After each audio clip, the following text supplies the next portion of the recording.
Kira-kira apakah ada pengalaman gitu tentang mahasiswa-mahasiswa dengan etikanya gitu? Iya, kalau dibilang pengalaman tentunya banyak sekali, tapi, pertama kita harus mengetahui dulu bagaimana etika komunikasi itu dikembangkan. Kadang-kadang ini ya, fatisnya mahasiswa itu jarang sekali mengucapkan maaf, tolong, dan terima kasih. Benar, Itu iya. itu masih perlu diterapkan kepada mahasiswa. SMS Eee atau WA dosennya, terus mereka tuh cuma mengatakan ini, "Bu, saya Edo nih," misalnya namanya Edo gitu ya, Edo dengan keperluannya, tapi mereka tidak menjelaskan Edo yang mana.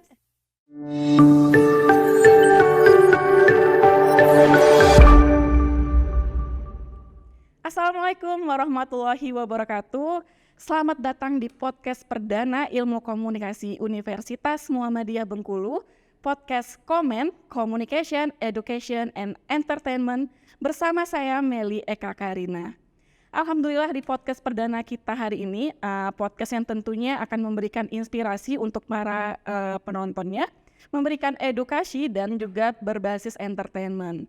Nah, pada perdana ini kita akan mengundang salah satu narasumber yang kece, salah satu senior juga di Prodi Ilmu Komunikasi Universitas Muhammadiyah Bengkulu, yaitu Ibunda Ece Trisna Ayu MIKOM. Selamat datang Ibu Ece. Selamat datang juga Bu Meli, welcome to Komen ya. Ya, baik Bu, apa kabar?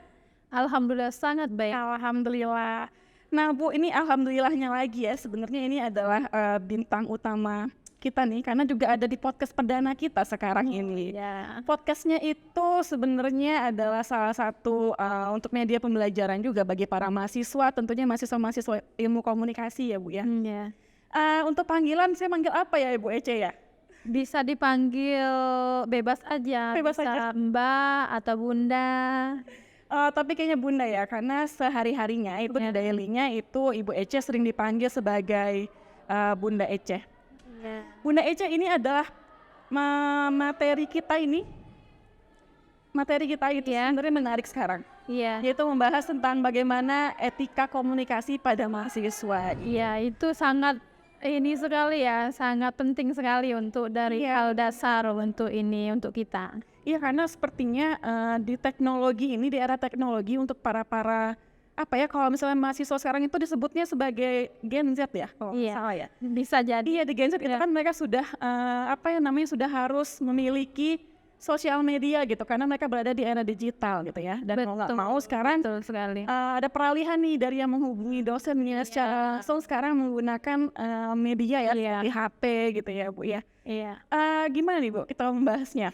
Kira-kira apakah ada pengalaman gitu tentang mahasiswa-mahasiswa dengan etikanya gitu? Iya, kalau dibilang pengalaman tentunya banyak sekali, tapi, pertama kita harus mengetahui dulu bagaimana etika komunikasi itu dikembangkan, dan digunakan kepada ini terutama untuk mahasiswa kepada dosennya ya. Perlu kita ketahui juga bahwa etika ini, kita harus mengetahui bagaimana biar kita itu sama-sama enak gitu, baik misalkan ini etika sama dosen dengan mahasiswanya. Biar, antara dosen dengan mahasiswa itu tidak ada dusta di antara kita. Jadi Benar. kita harus mengetahui dulu ini awalnya, misalkan mahasiswa itu harus mengerti dulu bagaimana sih posisi-posisi misalkan, riskan atau urgennya seorang dosen begitu kepada misalkan menanggapi kesehariannya misalkan. Karena tidak hanya membalas chat mereka, membalas WA mereka, atau misalkan mengangkat telepon mereka, ataupun misalkan, berbagi kabar dengan mereka. Tapi, satu sisi ini mahasiswa harus mengetahui dulu, agar kita sama-sama enak. Makanya dalam etika komunikasi itu ada yang kita kenal dengan, sama-sama mengetahui, istilahnya itu model REACH ya, kalau misalkan ini, yaitu meliputi tentang respect tadi. Yang pertama ini respect dalam artian bahwa kita itu antara dosen dengan mahasiswa itu harus ada sikap saling menghormati begitu. Saya menghormati batasan-batasan sebagai mahasiswa dan mahasiswa harus juga menghormati bagaimana misalkan posisi-posisi saya, misalkan di waktu-waktu saya, misalkan ini bersama keluarga, misalkan waktu weekend atau misalkan jam-jam malam atau misalkan sangat dosen lagi istirahat seperti itu.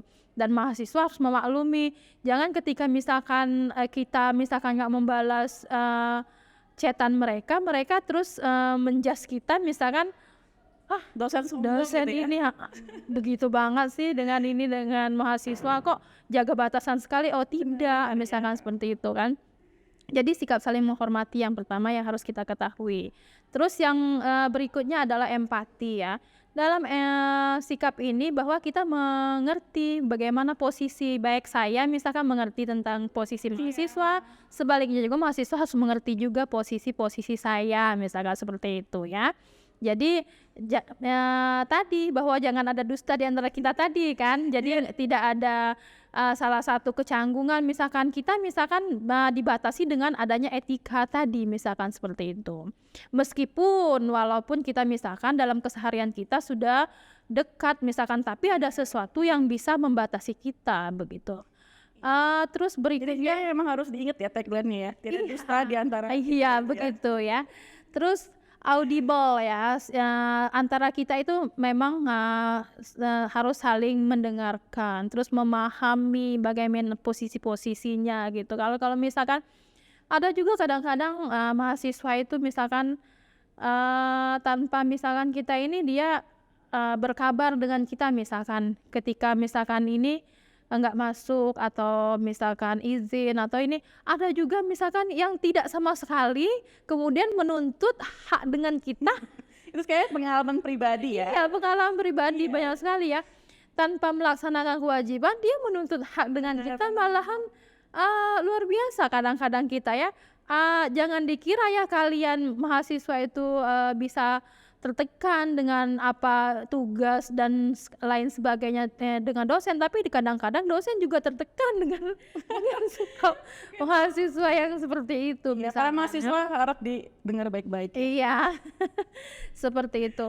Terus berikutnya kita juga harus ada clarity ya, clarity. Ini sikap ini kadang-kadang kita harus saling harus ada jelas gitu. Sikap ini kejelasan, tidak berbelit-belit, to the point. Kalau misalkan gini, saya contohkan begini, kalau misalkan suatu saat kita kan generasi Z, kita sudah tahu misalkan ini cara beretika dengan dosen menggunakan media misalkan WhatsApp ya. Zaman saya dulu waktu kuliah misalkan dulu masih belum kenal WhatsApp ya, yang ada Messenger atau misalkan SMS dulu. Iya, zaman dulu SMS dan masih berbayar ya. Bunda. Iya, iya betul masih berbayar. Kita mau WA sama dosen kita atau sama ini kita, mau SMS aja itu Bu Meli, aduh. Iya, Kita berulang kali itu udah benar enggak ya ini kata-katanya, misalkan udah ini baik enggak bagus ya enggak kata-katanya, kadang kan dihapus lagi. Biasanya kalau saya dulu tuh dikirimkan dulu ke teman. Iya, bacain sampai dulu. sampai sudah benar bagus gimana. Itu aja kita harus menunggu biasanya kan, menunggu berapa waktu, kadang-kadang kita nggak tahu posisi misalkan dosen kita misalkan lagi ada kegiatan lain karena tidak mengajar dan tidak melayani mahasiswa saja sebenarnya dosen itu ya. Dan itu juga dari kata-kata misalkan pengalaman mengirimkan WA itu harus misalkan ada salam dulu, etikanya seperti itu, harus ada salam dulu.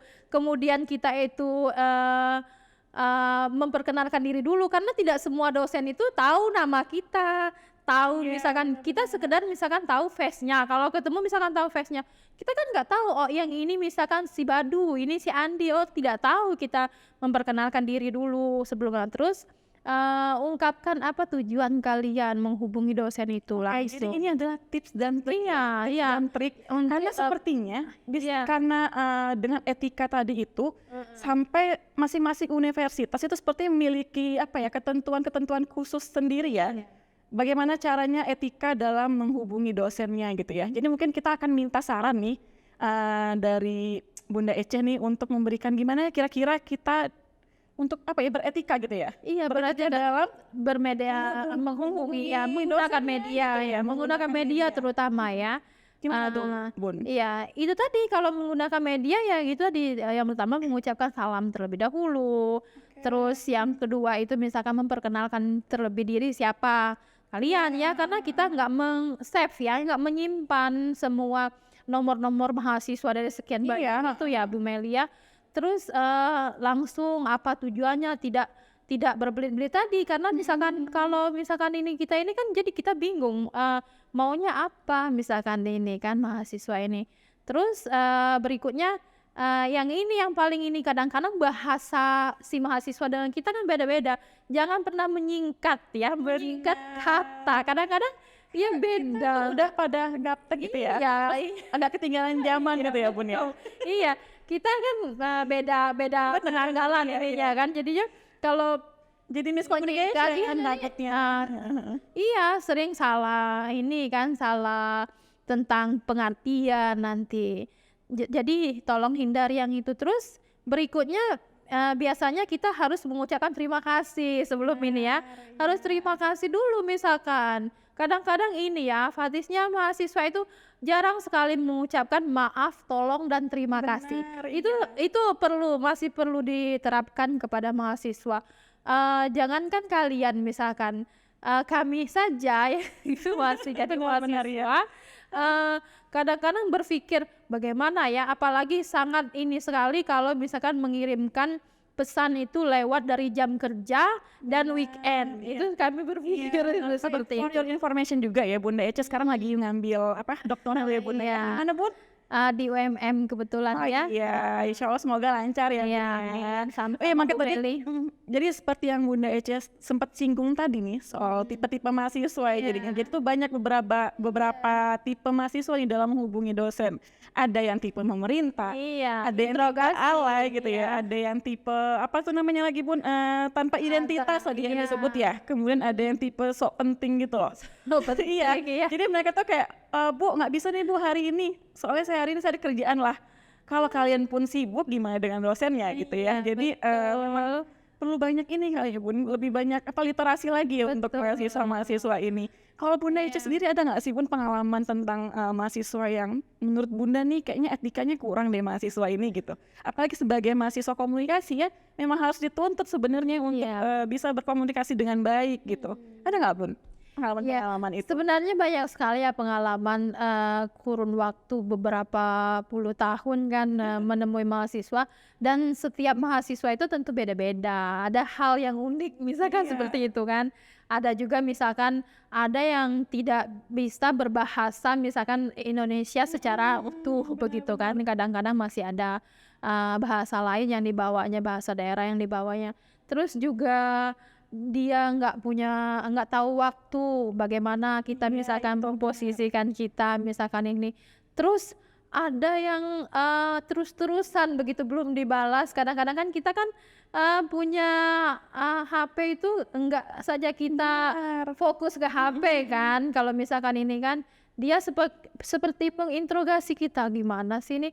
Kadang-kadang kita seolah-olah merasa bersalah juga misalkan ini, tapi malah kita merasa bersalah ya, bukannya mahasiswa yang merasa bersalah kadang-kadang begitu Bu Meli. Iya benar, karena saya juga pernah ada pengalaman nih, mahasiswa itu menghubungi di luar jam kantor, kayak di luar jam akademik, ada yang kadang jam 11 malam, Bun. Iya. Mereka menghubungi untuk nanya keperluannya. Itu sebenarnya termasuk salah satu etika yang sangat buruk juga di lingkungan mahasiswa gitu. Makanya jadi kira-kira nih, apa sih yang menjadi penyebabnya sebenarnya, Bun?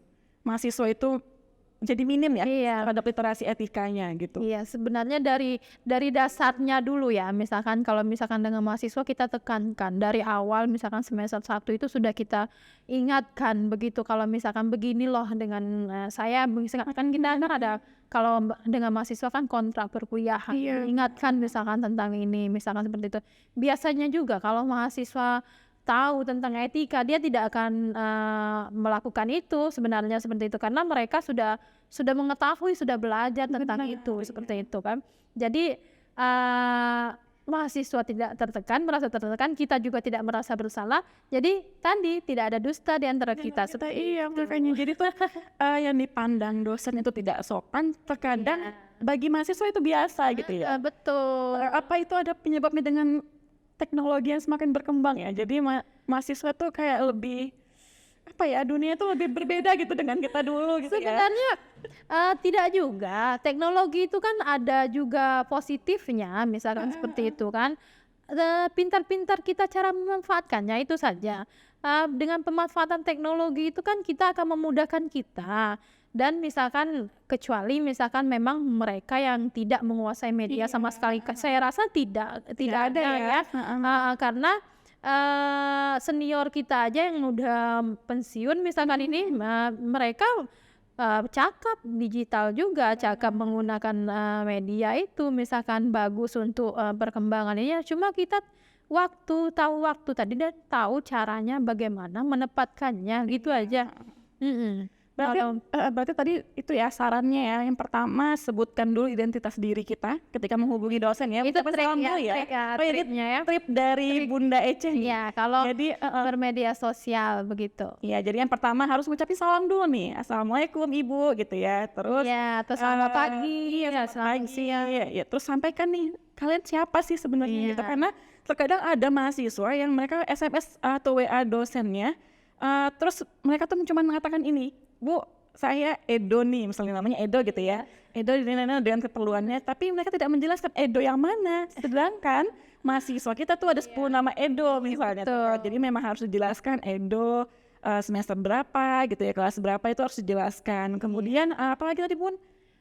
Terus ini tadi berkenaan keperluannya, kepentingannya apa? Kepentingannya apa sih kalian menghubungi dosennya? Entah itu bimbingan kah atau segala macam, itu memang harus dijelaskan dulu ya. Izin kuliah kah atau gimana mengabari seperti itu. Iya, baru mengucapkan lagi terima kasih. Ya jangan sampai jadinya terjadi miskomunikasi. Hindari kata menyingkat kata itu misalkan tidak etis ya. Itu adalah permintaan dari dosen-dosen nih. Karena banyak mahasiswa gaul, mereka tuh lupa kalau strata umurnya itu sudah berbeda dengan dosennya gitu ya. Betul. Terus mengganti misalkan kata, jangan aku, gue gitu, enggak ya, ganti katanya saya. Formal ya berarti. Formal ya, bahasanya formal. Iya, wah menarik sekali sih sebenarnya pembahasan kita ini. Cuman sepertinya ini akan kita sambung lagi kayak pembicaraan kita. Gak habis-habis ya, banyak sekali ya. Tentang mahasiswa kan memang gak habis-habis dengan segala macam aku mahasiswa gitu ya. Betul. Oke, Bunda Ece sepertinya terima kasih ya. Oke, sama-sama. Terima kasih. Memberikan sama-sama hal bermanfaat gitu. Baik. Info-info gitu ya. Dan mengedukasi tips dan trik juga untuk mahasiswa. Baik, terima kasih Bunda Ece. Oke. Sampai ketemu lagi kita nanti di podcast berikutnya dengan materi-materi yang lain ya. Terima kasih Bu Meli. Baik, terima kasih kepada teman-teman yang sudah menyaksikan. Saya berharap semoga podcast kita ini dapat memberikan pemahaman kepada kalian bagaimana tentang caranya beretika komunikasi terhadap dosen gitu. Dan ini bukan hanya sebagai mahasiswa ke dosen aja, tetapi mahasiswa kepada orang lain di lingkungan manapun. Karena di dalam kehidupan kita itu yang paling utama adalah etika. Itu jangan pernah dilupakan gitu ya. Terima kasih kepada para penonton. Kita ketemu lagi pada podcast berikutnya. Sampai jumpa di podcast komen. Ya.